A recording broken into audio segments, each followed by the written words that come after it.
Most modern high-resolution gas chromatography is carried out using capillary columns.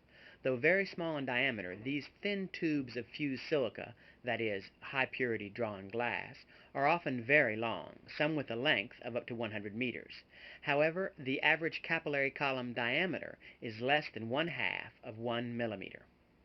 The small section of the capillary column that you see here schematically represents the entire column in the following example, with the top beginning at the GC's injector and the bottom ending at the chromatograph's detector. The electrical output from the detector is processed by a dedicated computer called an integrator. The plot of detector response versus time is called a chromatogram.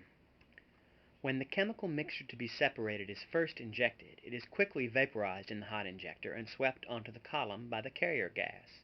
As the components of this mixture travel down the column, pushed by the carrier gas, they interact with the chromatographic surface in a manner that causes them to travel at different speeds. In this example, the blue analyte travels quickest and the green slowest. In this way, the components are separated during their time on the column.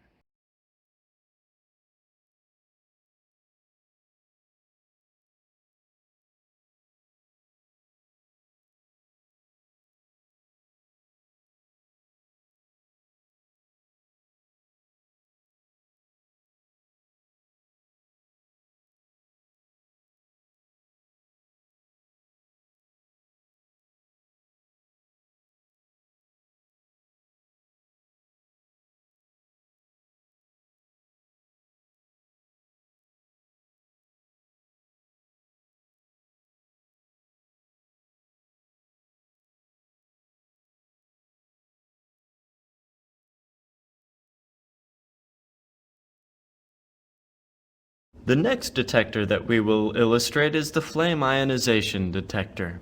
This detector is very common and is used in the detection of most organic compounds. Petroleum hydrocarbons are an example of the compounds monitored with this detector. We will begin by identifying its parts. The illustration shows the removable collector, the collector holder, an insulator, the air inlet, the grounded jet, the hydrogen inlet, the flame, and the effluent or exit end of the capillary column.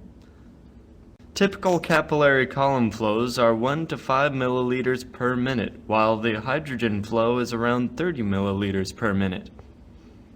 Thus, the hydrogen gas forces the analytes into the grounded jet. The oxidant or air meets the hydrogen gas at the tip of the grounded jet, and the mixture burns and ionizes the analytes. Ions in a flame will conduct electricity. As analytes emerge from the column and burn in the flame, they create ions which allow a current to pass from the jet to the collector. The intensity of the current is reflective of the number of ions generated by the analyte. The electrometer in the gas chromatograph constantly measures the current, relays this to the data collection system, and a chromatogram is produced.